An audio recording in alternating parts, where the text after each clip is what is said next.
O Alô Comunidade começa agora e vamos te mostrar os principais projetos de extensão de instituições de ensino superior de todo o Brasil.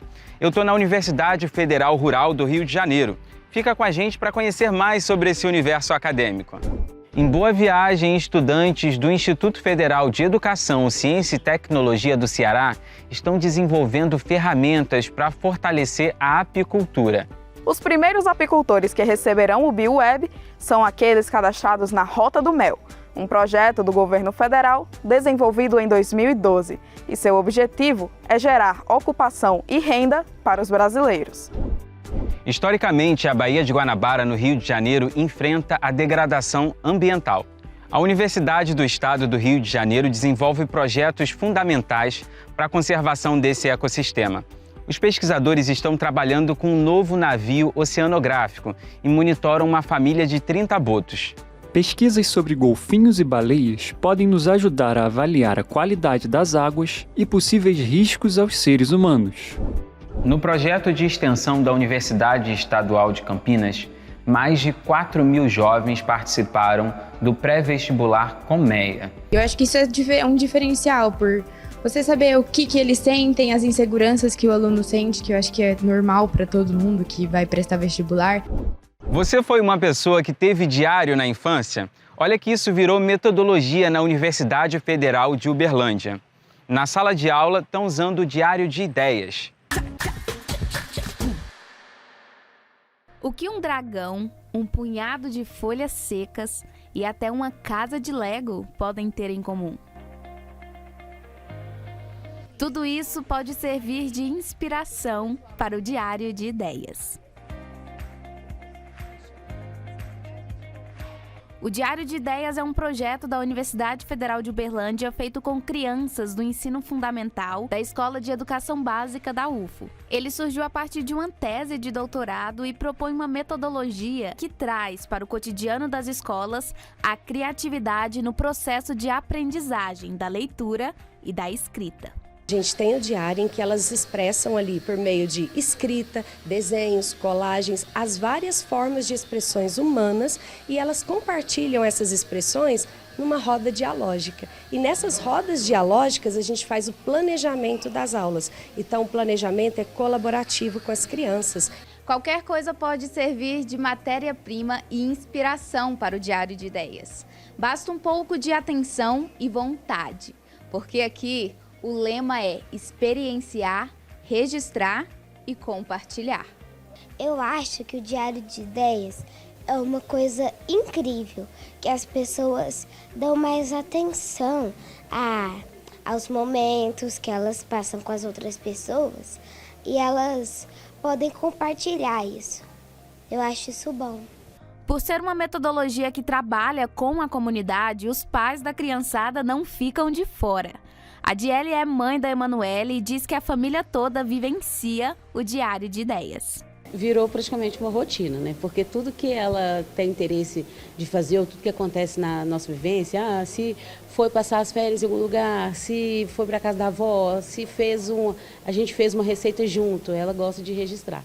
Então acaba que a gente vivencia o Diário de Ideias, né? O registro das experiências no diário pode ser associado à viagem no tempo, por meio do resgate da memória no futuro próximo. O Guilherme aqui do presente já imagina a emoção que será quando o seu eu do futuro reviver as experiências de hoje. Depois eu penso que eu vou lá e vejo as coisas que eu gostava de fazer quando era pequeno. Também é um passatempo muito bom. E eu gosto muito de fazer isso. O Diário de Ideias proporciona à criança construir de forma leve a sua visão de mundo, a partir da compreensão das próprias experiências. Ela vai incorporando esses saberes, né, e ao longo da vida ela vai questionar isso, ela vai repensar sobre isso, entender o que foi, o que é e o que pode ser. Né? Então eu entendo que o diário tem proporciona essa possibilidade da subjetividade se constituir de uma forma leve, de uma forma tranquila, sem os atropelos, né, que a sociedade moderna muitas vezes vai impondo, né, e que a criança tem esse tempo de incorporação que é importante, inclusive para a saúde mental, para que isso se transforme em algo prazeroso, né, não numa obrigação. E parte dessa construção de saberes é feita por meio do conhecimento de outras realidades através da escuta, do partilhar com o outro. É muito bom porque você pode contar um pedaço da sua vida, uma coisa boa que aconteceu com você. Por isso que eu gosto muito. Cada criança tem liberdade para produzir o seu próprio diário. As folhas em branco estão preparadas para receber os mais diversos registros que servirão como material educativo dentro da sala de aula. A gente tentou provocar algumas coisas, chamar a atenção que essa ideia que vai para o diário, essa ideia que surge na cabeça dele, a filosofia estuda isso, os filósofos estudaram isso. E mesmo que a gente adapte aqui os conteúdos, para não estudar os filósofos e as ideias complexas, na idade das crianças, a gente tenta aproveitar algumas sementes ali, né? Criança gosta demais de investigar, de perguntar. Então essas perguntas, essas investigações nos ajudavam muito a trabalhar com o diário, a ver os registros, a compartilhar e assim, foi muito rico. No projeto BioWeb, o bem-estar das abelhas e o sucesso na produção de mel andam juntos. Confere aí!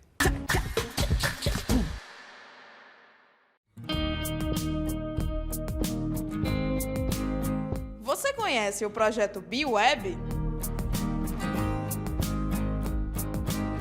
Essa iniciativa une tecnologia e apicultura. E a ideia surgiu a partir da demanda da região de Boa Viagem, no interior do Ceará. A partir da demanda que foi levantada pelos professores da área da agropecuária, né, eu fiquei curioso de saber, né, fui levado a algumas unidades de referência aqui, como a que tem umas abelhas sem ferrão aqui no campus, como também ali uma unidade de hidroponia. E a partir da demanda que eles nos propuseram, começou a surgir ideias. Então, surgiu alguns editais de pesquisa, a gente submeteu o projeto, né, onde a gente aplicou as técnicas de computação, inteligência artificial, né, aplicada à agropecuária. E no caso, a que eu escolhi e que eu achei mais interessante foi justamente a da produção da apicultura. O projeto é dividido em duas etapas. Uma delas trata da construção e instalação de sensores. A primeira era colocar sensores dentro da colmeia, a fim de auxiliar o manejo dos apicultores, né, e facilitar também o manejo deles no momento de ir verificar se já tinha produzido mel, se já tinha algum intempérie, né, já que as abelhas são sensíveis à umidade e temperatura, né, e eles teriam mais um recurso para auxiliar a produção. A segunda etapa consiste no sistema web, no qual os dados capturados permitem ao apicultor a análise e monitoramento das colmeias em tempo real. Essa tecnologia prioriza não só o trabalho do apicultor, mas também o bem-estar das abelhas. A ideia de integrar os sensores nas colmeias vem da necessidade de tentar causar o menor nível de interferência possível no funcionamento da colmeia. O ato de destampar para conferir todo dia como é que está o andamento da produção acaba estressando os animais e com isso você acaba tendo uma diminuição na produção potencial daquela colmeia. Eu acho que é assim, de bom impacto tanto para apicultores como o pessoal da agricultura em geral, que isso maximiza tanto a produção da colmeia. O site desenvolvido pelos professores e estudantes também prioriza a acessibilidade. Isso é uma coisa que a gente se preocupa bastante, que é a forma como esses dados vão ser trazidos dentro da colmeia, né, dos sensores especificamente, armazenados em um banco de dados, mas como é que isso vai ser apresentado para o apicultor. Então, a gente está pensando uma forma e analisando dentro da computação, tem diversas formas, né, que a gente pode fazer isso, metodologias.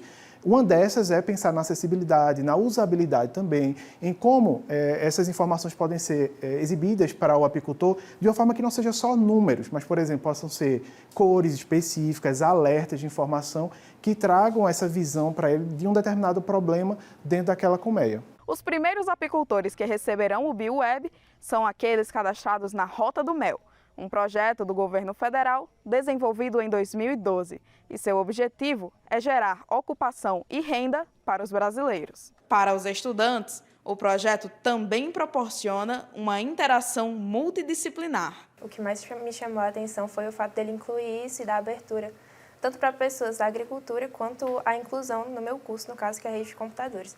Então, acho que o que mais chamou a atenção foi o fato de englobar tudo e eu poder participar tanto de uma área como de outra. Com isso, eu pude ver como funcionava tanto a galera que faz agropecuária aqui e pude me entrosar um pouco, né? Porque nós trabalhamos com sensores, a gente é responsável também por...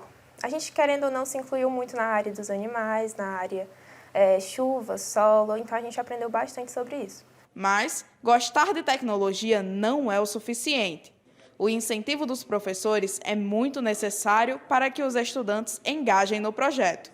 Já para outros alunos, a fonte de inspiração parte da própria família. O que mais chamou minha atenção foi o incentivo dos professores em sala de aula. Eles falavam muito sobre o projeto e incentivavam a gente a participar, alegando que eles mesmos já tinham participado de projetos dentro das instituições que eles mesmos alguns já participaram também, estudaram em outros IFs.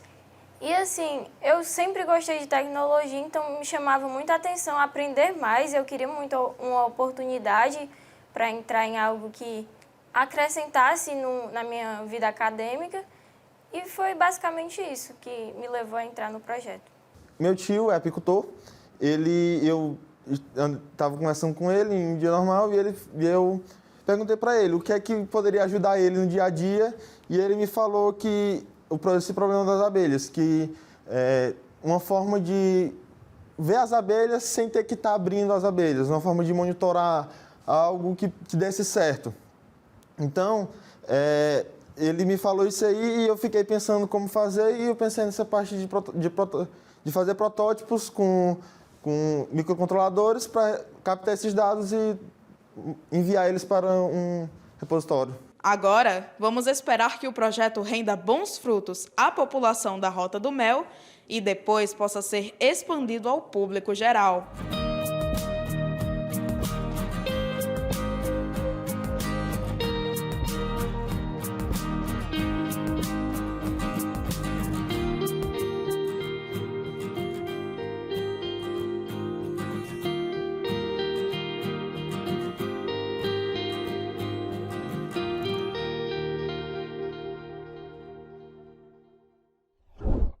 Conquistar uma vaga na universidade tem sido cada vez mais concorrido e as desigualdades educacionais deixam muita gente para trás.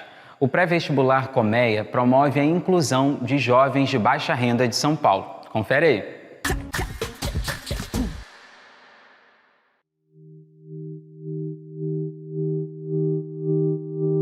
A palavra colmeia remete a lugar de produção coletiva. E não poderia ser melhor para definir o trabalho de jovens professores e alunos no cursinho pré-vestibular Colmeia em Limeira, interior de São Paulo. E tudo começou com um desafio. Um projeto de extensão que eu desenvolvi chamava-se Encontros de Vizinhos. E nós levantamos os principais problemas desta região. E um deles era a dificuldade do acesso ao ensino superior e ao mercado, vida do trabalho para os jovens, principalmente que têm mais dificuldades financeiras. Nasceu então o cursinho pré-vestibular Colmeia, em 2010, a partir de projetos anuais de extensão universitária. Durante 3 anos, todo o trabalho foi voluntário, mas depois de uma parceria entre a universidade e a prefeitura, foi possível pagar bolsas para os professores, comprar apostilas e dar lanches diários para os estudantes, além de passes no transporte público, ampliando o conceito Colmeia de construção coletiva. As aulas são no Centro Comunitário do Morro Azul, com 7 turmas divididas nos períodos da tarde e noite. Bem perto ficam o campus da Faculdade de Ciências Aplicadas, a FCA, e a Faculdade de Tecnologia, a FT. Os 33 professores do cursinho estudam nessas faculdades. E eu acho que isso é um diferencial, por você saber o que eles sentem, as inseguranças que o aluno sente, que eu acho que é normal para todo mundo que vai prestar vestibular. Em 12 anos, passaram pelo cursinho de Limeira mais de 4.000 alunos. E o índice de aprovação nas melhores faculdades do Brasil é de 51,03%. Nós reproduzimos um mapa no qual a gente viu a inserção, para quais faculdades eles foram. Então, transcende a região. Tal pessoa passou, eu não acredito, ela sabe assim, nossa, é uma alegria coletiva muito bacana.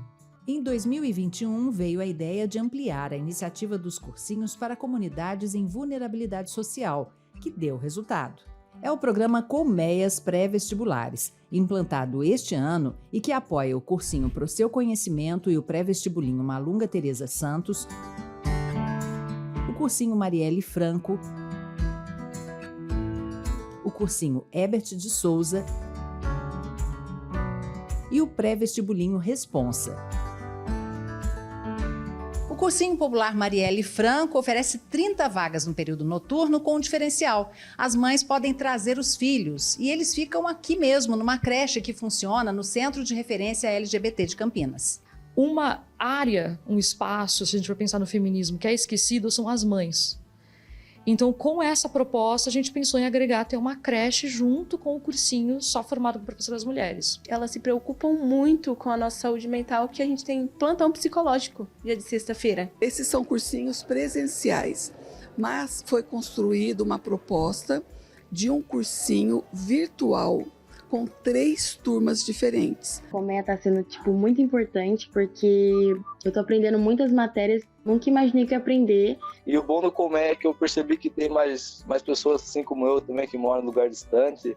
Maíra faz parte do programa Colmeias como articuladora do cursinho pré-vestibular virtual para quilombolas e agricultores familiares. É doutoranda em Geociências na Unicamp e saiu da comunidade quilombola Ivaporunduva, na zona rural do Vale do Ribeira. Em 2017, fui a primeira quilombola a se formar, como mestra nessa universidade. E hoje a gente poder ter um cursinho que consiga chegar em outros lugares, mesmo com toda a dificuldade, para outros quilombolas e povos do campo, é muito importante. Aí o cursinho Colmeia é muito bom para mim. Os professores são tudo ótimo. O cursinho virtual para indígenas marca também a história da professora Kellen, da etnia Guarani Kaiowá, que saiu da reserva indígena Jaguapiru, em Dourados, Mato Grosso do Sul, para fazer doutorado em clínica médica na Unicamp. Na graduação e no mestrado eu entrei pelas cotas indígenas. Cada professor que está dentro do Colmeia, eles fazem com carinho, sabe? O amor em ajudar, o amor em saber que pode fazer diferença não só para aquele estudante, mas para um povo. Então eu acho isso que é lindo da educação. A gente consolida sonhos, consolida futuros através desse projeto.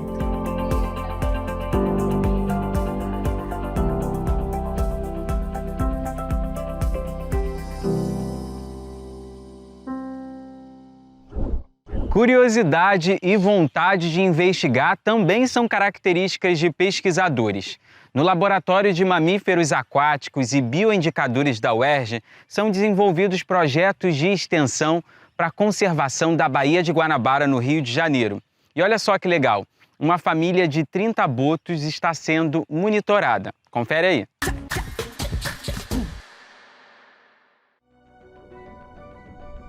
Os cetáceos, os botos, golfinhos e baleias, eles são utilizados como sentinelas ambientais. Mostram para o homem a situação dos oceanos. Se o golfinho ele sofre com a contaminação, se ele tem um determinado composto em alta concentração no seu tecido, significa dizer que o homem tem grande chance de estar sendo exposto àquela mesma situação, não da mesma forma, exata, mas eles vão funcionando como organismos que nos alertam sobre eventuais problemas.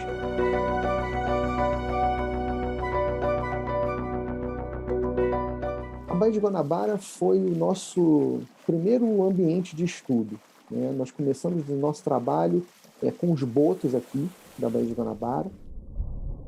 Existe uma população de botos residente na Baía de Guanabara. Ela já foi muito maior, para que vocês tenham ideia, na década de 80 eram cerca de 400 animais e hoje eles não passam de 30 animais que sofrem muito com essa degradação ambiental.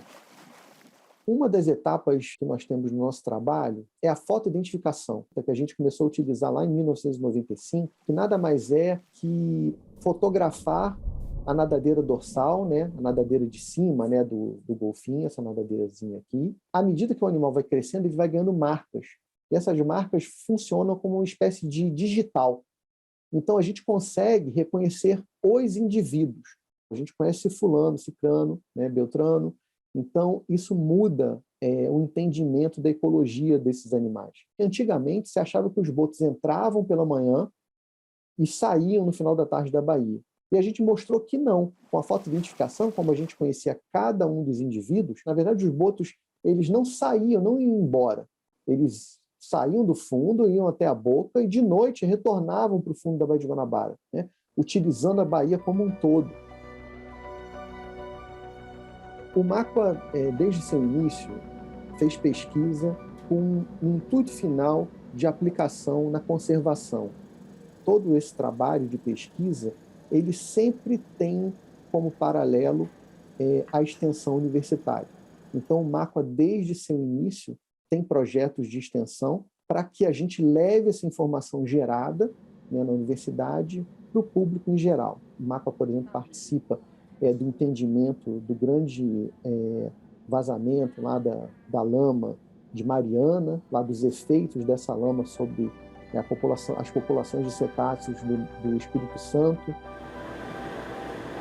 Quando a gente abre um cromatograma assim, cada pico desse corresponde a um composto que a gente analisa aqui. Então, cada um desses é um contaminante de um indivíduo diferente. Então, esse aqui é um cromatograma de um sotaia, que é o boto cinza, lá do Espírito Santo. Que as concentrações de compostos são bem altas e que eles têm vários compostos que podem ser, né, tóxicos para o sistema imunológico, para o sistema endócrino, para os bichos. O MAQUA hoje conta com 4 embarcações próprias, né, 2 que operam na Baía de Guanabara, uma que opera em Angra, outra que opera em Paraty. Participamos ativamente, né, enquanto pesquisadores, para que a Faculdade de Oceanografia pudesse alcançar o seu sonho de ter um navio oceanográfico, né? Então, esse navio também é uma importante plataforma para os estudos de mamíferos aquáticos, e certamente a UERJ vai dar um salto ainda maior com o uso dele. É muito comum que as pessoas pensem que o MAQUA é uma ONG, né? E acho que por trabalhar com cetáceos, né, com golfinhos e baleias, as pessoas acham que é uma ONG. A gente não é uma ONG, a gente fala, não, a gente é a UERJ, né? A gente é a Faculdade de Oceanografia. Então, e até por isso a gente consegue ser o que a gente é, porque se não tivesse essa grande universidade por trás, dificilmente isso aconteceria.